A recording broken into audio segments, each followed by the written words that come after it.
my name is Chantel Garcia. I am the owner and founder of Innovative Consulting and Solutions. I'm a virtual CFO, and so I'm a financial thought partner for executives and small business owners and non-for-profit leaders.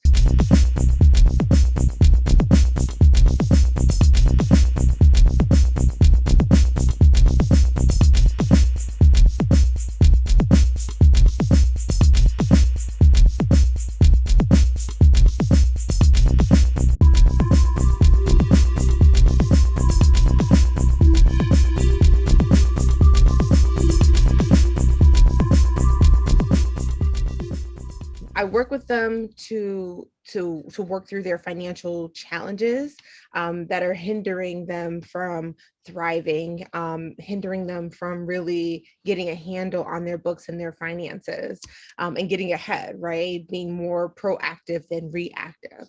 So really serving as a partner in that way. And you, one of the your slogans I read on your website is that you invest in your, and I'm paraphrasing, your client's business. Yes. So how do you invest in it? How do you make yourself a part of their business? Absolutely. So I'm not just someone who kind of just dots the I's and cross the T's and say, okay, you want me to do this, I'll get it done and then deliver. It's like, no, like, let's work together, right? But I'm going to invest my time into making your systems better. I'm going to invest my time into your company to really make sure it's functioning and operating the way that it should be, versus me just kind of just being the outside contractor, doing what you need me to do, and then I'll go on to the next client. I want to sit with you and know what your goals are. I want to understand how your business works inside and out and identify any opportunities to like improve what you're doing and do it better, right? Or even eliminate some either redundancies or some of the I don't want to say the waste, but really waste, like you're wasting your time in certain areas, right?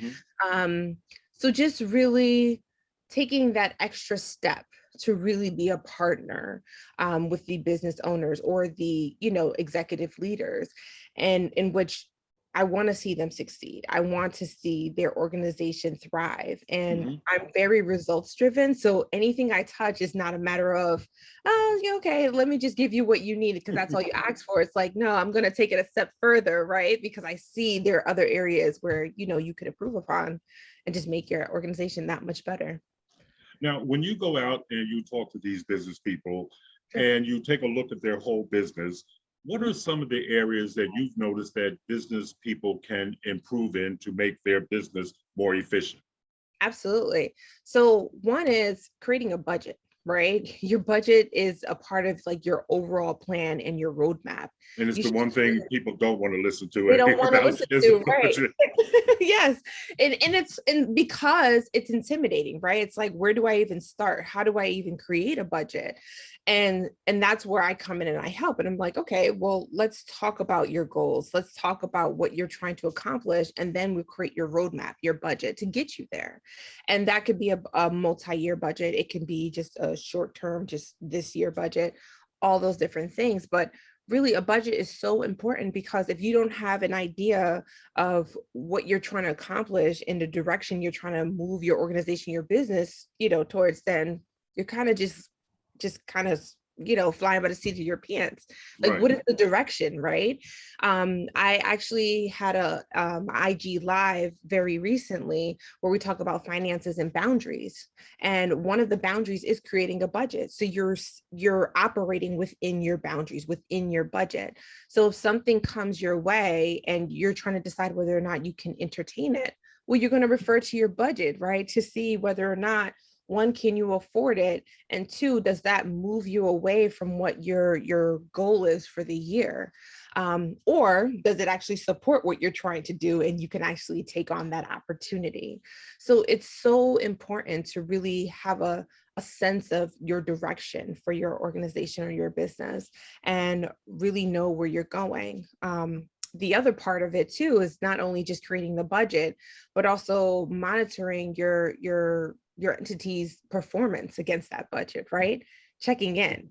So it's kind of like you go to a dentist, every 6 months, but instead Right. you're gonna check in with your business monthly. You're gonna see where you ended the month. Were we close to our goal? Are we far away from it? What do we need to tweak, right? What do we need to focus on in order to get closer to our goal? Again, sometimes we're just like, okay, there's money in the bank, business is good, right? And we're going and going And and we're going. going, Right. Simply because, the lights are still on, the bills are getting paid, we have no problems, we're able to pay ourselves, when you could actually be hemorrhaging cash, right? You could actually be spending cash that you haven't even earned yet, all those different things. So you really need to pay attention to the financial performance of your business by looking at your P&L, looking at your cash flow statement, all those different things.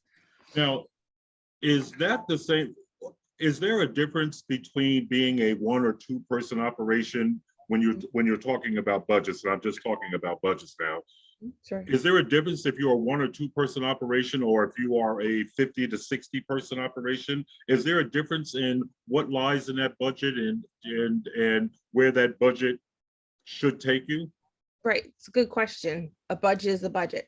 It is no different whether you're a small shop versus a large one. You should just simply have a budget. Even when I started my business, I was by myself, right? I still needed a budget because I needed to know what my goals were, how many clients that I needed, what type of clients should I be targeting in order to accomplish my goals. And when I check in quarterly, I usually look at it monthly, but check in quarterly, I have a good sense of, okay, what direction I need to head towards.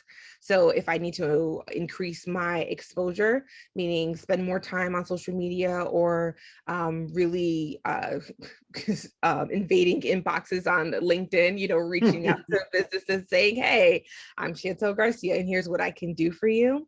But regardless of the size of the organization, the budget, right? They just need one. You need a roadmap. You need to have a sense of the direction you're headed towards. It's your compass. So, And what makes up that budget? I'm assuming things such as utilities, rent, and sure. all of that stuff. But is it just that, or do you need like a savings component and emergency component? Do you need all that stuff? That's a really good question. And before you answer it, and how do you get it if you're just starting out? For instance, when you just started out, how did you get all those things, or did you save up to be able to do all those things? Very, very good question. So a budget usually includes three different things or three different types of reports. You have your income statement, meaning the money coming in, and then your expenses associated with those, with your activity, income activity. You have your balance sheet that gives you a position of or a sense of where your cash balance is, your assets and your equity in your business, and then your cash flow statement. So when you go through a budget process, you should be looking at those three different reports. So starting off with your revenue and income, you want to have a sense of what your target is for your income and can it cover your overhead operating expenses. So it would include like the utilities, salaries if you do have staff, rent if you have an office, and even your salary. Now, if you're LLC, you would take like an owner's draw, but it is something you want to budget for because you want to be able to pay yourself, right? Right. So once you calculate all your operating costs and you have to look at your bottom line, it should be enough to cover your owner's draw, the amount that you want to take out of the organization or your business. Not only does that bottom line need to cover what you want to take out, it should cover a portion for taxes. You have to pay income taxes, and you want to make sure you have a profit or cushion or savings to reinvest into the business, right? So it should encompass all of those things. And now when you're budgeting and creating your plan for the following year or whatever that time period is, you want to make sure your balances on your balance sheet look good, right? So if I say, okay, well, my cash balance right now, I'm making up numbers, is $5,000. My income for the following year, I'm planning is going to be $10,000, my net income after my income expenses and my draw and everything. So my cash balance should be $15,000. I know at the end of the year, if I meet all of my goals and hit all of my targets, my cash balance is going to be $15,000. then I know that I can plan from there. Well, what am I going to do with that 15,000? Am I going to buy a new copier machine? Is it going to be a down payment for a new car or a something else service that's truck or needed, something right? like that, right? Like that's being planful. And then your cash flow is a matter of your money coming in and going out, right? Understanding the seasonality of your cash. You may have clients who pay you quarterly, who pay you monthly, who pay you weekly, right? But you have bills that don't match up with that schedule. So being able to Like monitor real life. real life, right? So you get a paycheck on Friday, but you have all these bills due. How are you going to cover that? Sometimes you have to pull from your savings and you put it back, right? So that's the cash flow, having a sense of, well, how much money is coming in and what do I need to cover? I need to pay my utilities. I need to pay my employees, right? I have to Mhm. pay my vendor bills, for all the supplies they just dropped off. So those three reports are so important. And they really work together in coming up with a plan, but also operating your business. So the other question you had asked me is like, how do you even get there, right? How do you even start with funding and all of that? Yeah, It's because Mhm. I'm listening to you now, and everything you say makes perfect sense. It's what I expected. But I'm imagining myself, 22 years old, very little money, big dream. How do I get how do I get started? How do I, because when I listen to this, it's like it seems so overwhelming to me, that Yes. there's so much. But actually, so how do you break it down and say, go from when you started and Mhm. your trials in establishing yourself? Sure, sure. So I actually started innovative consulting back in 2013, and it was something I've done on the side. I had a full-time job, and I had a full-time job. I resigned because I wanted to finish my master's degree, but I am not the type to kind of just sit still and work on one thing, which is why I started my business. Um, and so it's something I've just kind of been growing over the years. It's something I've always known that I wanted to like really do full time, and the pandemic had allowed me to do that. And I think that was the case for a lot of people. For me in particular, I actually left my job and actually decided to take it on full time, and really because I just had a baby in the pandemic, so now I have Congratulations. kids. Thank you very much. And I was a CFO at a not-for-profit organization. There was no way I can wear that hat in the various hats there and raise three kids, but also just having that dream, like you were talking about, of growing my business. So it's something I've done over on the side. It's something that I've taken my time to really plan out, thinking about who my target, market was as far as my ideal client. Um, to think about the social media, how much money am I going to invest in marketing, all those different things. And honestly, I wish I could say there was like a perfect recipe and a perfect, plan, and there really wasn't. And I think it'll be different for every single person because of the different type of businesses, right? They're Mhm. looking to run. Um, I'm in consulting. I don't necessarily need startup cash to do that. I have a client, right? I offer the service and they pay me. And I had very little overhead in doing that. Now, you may have someone who may be in like food service where you actually have to buy the food first Right. and then you can sell it. And if you don't sell all of it, that food goes to waste. That's money lost, right? So just depending on the different type of services will determine really the roadmap, or really, the direction that person needs to head Needs to in. go. I And wish, yeah, it was just a perfect answer, but there really isn't. no, Yeah. I think that is the perfect answer. I mean, I think it's the reality, and that's what we want here is the reality of it, not the snow job. And what about marketing Sure. and marketing yourself? How important is that, and how do you go about doing that? It's a lot easier, I would think, with social media, but how do you Right. go about doing that and putting yourself on the map as a consultant? Sure. That's a really good question.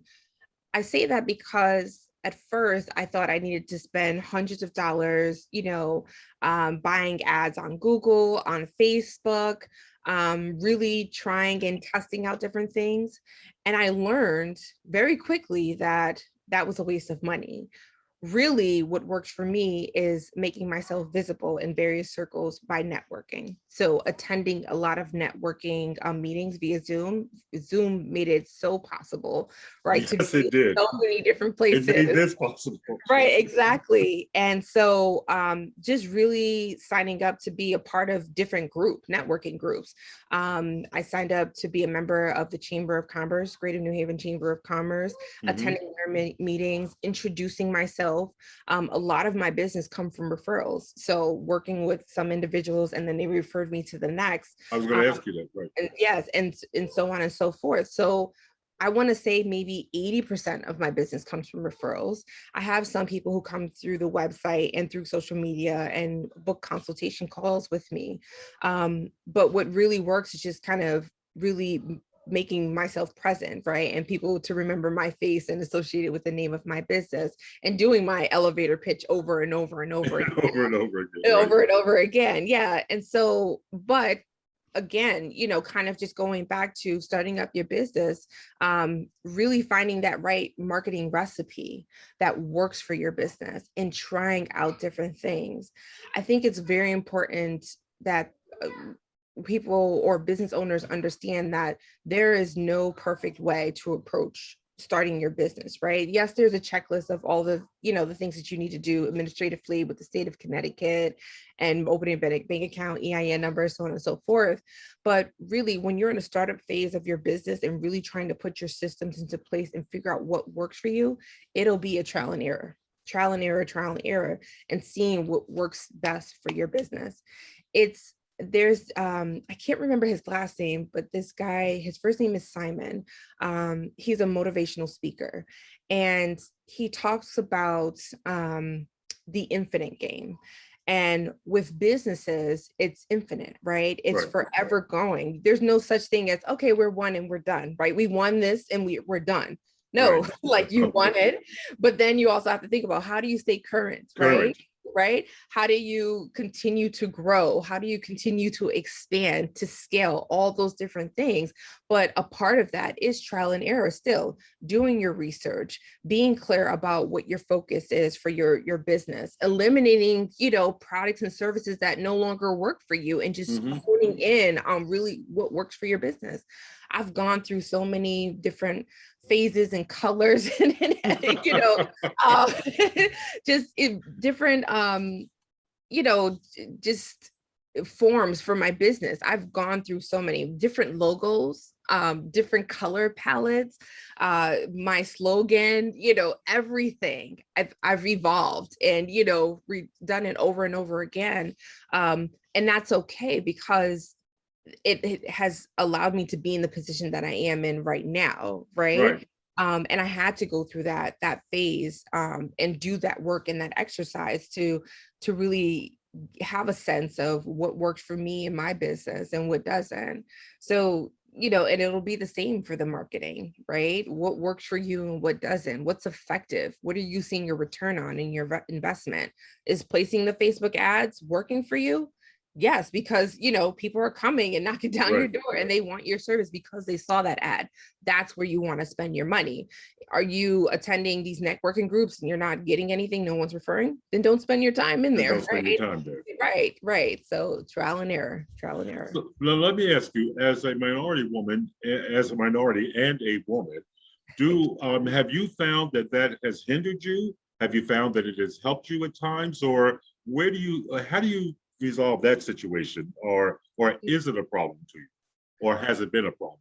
That's a really good question. All of your questions have been really good.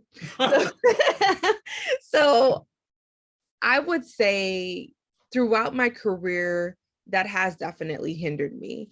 So if you were to look at my resume, you would see, well, why has she hopped around so much? It's like, because there were so many glass ceilings, right? And in order for me to seek the next opportunity, I couldn't just grow in one organization. I would have to apply for a new position in a new company and grow that way. I haven't yet had that issue being my own boss and running my own business.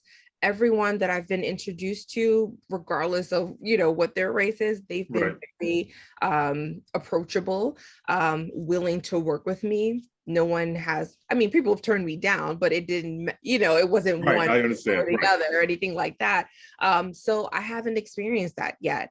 And maybe it will look different once we are really open and I really start going out there. But knock on wood, I've been grateful and blessed thus far. And that's got to be a good feeling, because the one thing you don't want to do is put yourself out there knowing you are 100% and then get backlash because of something you can't control Oh, or something like that. So exactly. that certainly is good to hear that, you're able to move forward regardless. And I think it's very good because like I said, you're in consulting, and that's not a traditional business for young minority women. And hopefully businesses like yours and people like you will open up doors for other minority women to say, hey, it's not just about restaurants, hairdressing, nail salons, and so forth, even though all of that is needed, but you can be a consultant, you can be a scientist, you can be the owner of your own business. So I just think that is wonderful. And what advice would you give a young woman starting out today? What advice would you give her to um, encourage her to move forward and establish herself in her own business? Absolutely. I think if anything, we have this tendency to look at where we fit in, right? So you had just mentioned like the hair salons, the nail salons, like where we fit in, Right, and what our race is often associated with, and the type right, of businesses that we should be running. Um, don't look at that, right? It's what are you passionate about? And beat the odds. It just keep fighting. People may kind of like give you that side eye, like, what are you doing here? And it's like, why am I not here? you know, exactly, I belong exactly, here and I want you to feel uncomfortable, right? And there you can feel it, right? You can feel, how tense it is. And that's good. You want them to feel uncomfortable because change is uncomfortable. So are you going to be the person that makes that change? Just really, yes, putting yourself in those uncomfortable spaces, because that's how you grow, right? And that's how you get that tough skin, and that's how you really demand that change. Not being put, if one door closes, like they said, another one opens. There's so many possibilities and so many opportunities, and there's so many people, especially now in today's climate, who are willing to help. There's so many funding opportunities for minority women, right? For small businesses, for women who have children, right? There's funding out there too, where people are finally, are the US is like finally opening their eyes, and people in other larger companies, they're seeing how the opportunities are very different for us than for others, right? And they want to help. And so I think this is a great time to take advantage of that, to really honestly use use it to our ability, right? Being a Black woman. right. So but yeah, there are going to be times where you feel discouraged.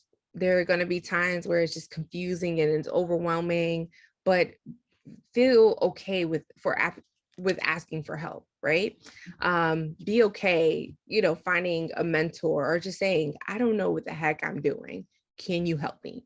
Someone is going to help you. I will tell you that someone out there will be willing to help you. And so just even randomly reaching out to someone who has a business like yours, it's like, look, I'm starting out. Would you be willing to spend like a half an hour talking to me about what it's like? And they would either tell you, it's like, don't waste your time, this is crazy, or it's like, no, Right. actually, yeah, come sit with me. I'm more than happy to answer any questions that you may have.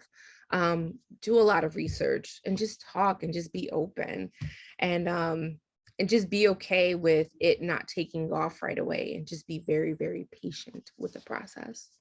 Well, Chantel, we do thank you for joining us today. And is there anything I have not asked you or anything that you would like to add? No, I think that is it. This has been really good. I appreciate the opportunity. Absolutely. And yeah, I would look forward to having another moment like this with you again, and really digging into some other areas of fun accounting.